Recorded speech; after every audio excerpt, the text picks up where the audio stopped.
తెలంగాణలో రాజకీయ సమీకరణాలు శరవేగంగా మారిపోతున్నాయి. చాప కింద నీరులా కేసీఆర్ కుర్చీ కింద నీళ్లు చేరుతున్నాయి. టీఆర్ఎస్ కి వ్యతిరేకంగా విపక్షాలన్నీ ఏకమవుతున్నాయి. పోరాటాల పెద్దన్న గద్దర్ తెలంగాణ రాజకీయాల్లో ప్రకంపనలు పుట్టిస్తున్నారు. మావోయిస్టు పార్టీతో దశాబ్దాల అనుబంధాన్ని తెంచుకుని బ్యాలెట్ సంగ్రామానికి సిద్ధమని ప్రకటించిన గద్దర్ మహాజన సమాజం పేరుతో చాప కింద నీరుల కార్యకలాపాలను కొనసాగిస్తున్నారు. ప్రభుత్వ వైఫల్యాలే అస్త్రాలుగా జనంలోకి వెళ్తున్నారు. గద్దరన్న గానం జనసేనాని బలం, వామపక్షాల గళం, త్రివేణి సంగమంలా మహాకూటమి పురుడు పోసుకుంటోంది.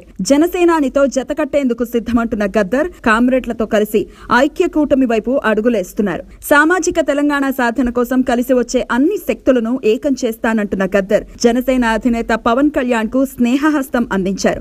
జనసేన సామాజిక న్యాయం ఎజెండాతో పనిచేస్తోందని, పవన్ తో కలిసి పనిచేసేందుకు సిద్ధంగా ఉన్నామని గద్దర్ ప్రకటించారు.